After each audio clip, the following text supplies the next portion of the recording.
Welcome to this video on safety and security for electricians. We'll be covering best practices to protect your livelihood and your life as a modern electrical professional.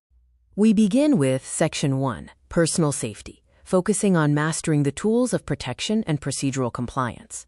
The essential PPE checklist includes Class E hard hats for high-voltage protection, insulated gloves checked daily for air leaks, and arc-rated clothing to prevent ignition. Remember to use eye and face protection and EH-rated boots to reduce the risk of electric shock. Lockout/Tagout, or LOTO, is critical. The 5-step protocol ensures safety by requiring you to notify, shut down, isolate, lock and tag, and finally, verify the circuit is dead before starting work. Common job site hazards show that electric shock and arc flash/blast are the primary causes of electrical fatalities, accounting for 70% of incidents. Falls from heights and tool-related injuries make up the rest. Section 2 focuses on asset security. We will discuss securing your valuable tools and materials from theft and unauthorized use.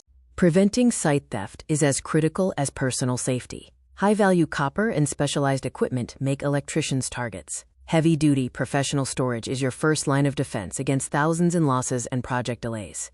Equipment security protocols include GPS tracking for real-time recovery of tools. Use permanent marking to reduce resale value, and visual monitoring, such as remote cameras, to watch your staging area 24/7. Training has a clear impact on safety. Standardized safety certifications, such as NFPA 70E, directly correlate with reduced incident rates, improving your overall safety score. A daily safety routine includes a toolbox talk and risk assessment at 7 a.m., LOTO and voltage verification at 8:30 a.m., a midday PPE integrity check at 1 p.m., and site clean and tool securement at 4 p.m.